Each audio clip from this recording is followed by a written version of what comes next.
सेवक सेवा में रहे, सेवक कहिए सोए। देखिए हमारे गुरु स्वामी आत्मा दास जी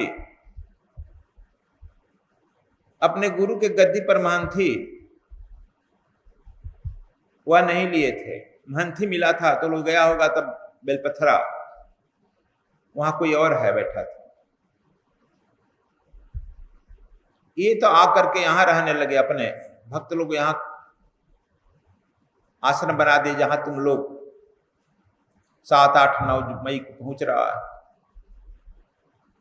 लेकिन जब गुरु जी उनको तुम कहेगा कि पगला गए, गुरु पगलाता है लेकिन बुढ़ापा में पगला गए,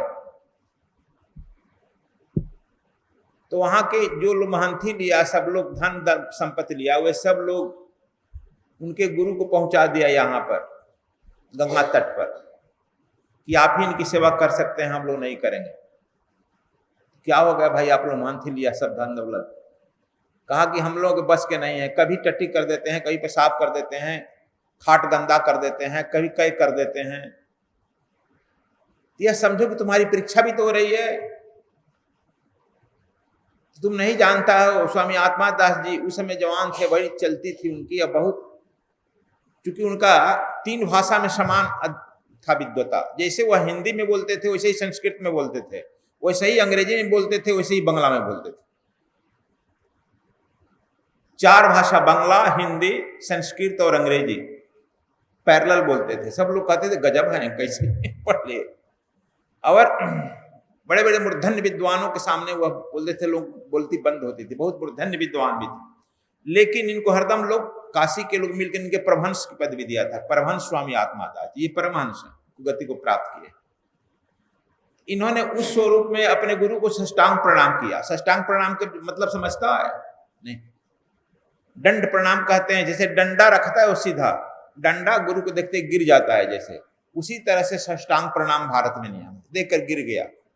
तुम देखिएगा गुरु सोफा उफा लगा रहेगा तब ना हम गिरेंगे सोफा नहीं, जहां प्रणाम किए और कहे कि ठीक है, मेरा भाग्य है कि आप लोग वृद्धावस्था में हम लोग सेवा का मौका दिए।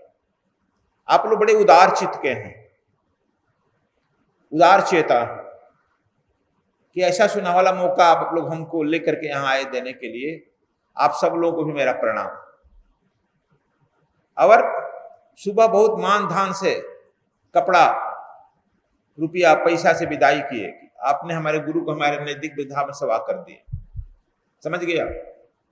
गंगा के तट पर देखता है जहां बना हुआ है, जिसमें पत्थर की चौकी पर बैठे थे, पत्थर पर उनको सुलाते थे, चौकी पर नीचे अपने सोते थे। रात में उठ गए वहीं टट्टी कर दिया, अपने साफ करते थे।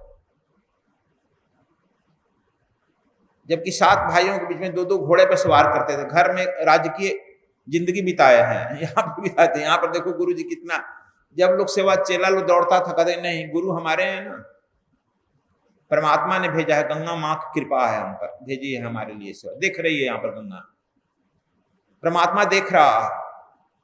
आदि गुरु कबीर साहब देख रहे हैं, मेरी परीक्षा है ना, मुझे परीक्षा में उत्तीर्ण होने दो। समझा? सेवा की अपने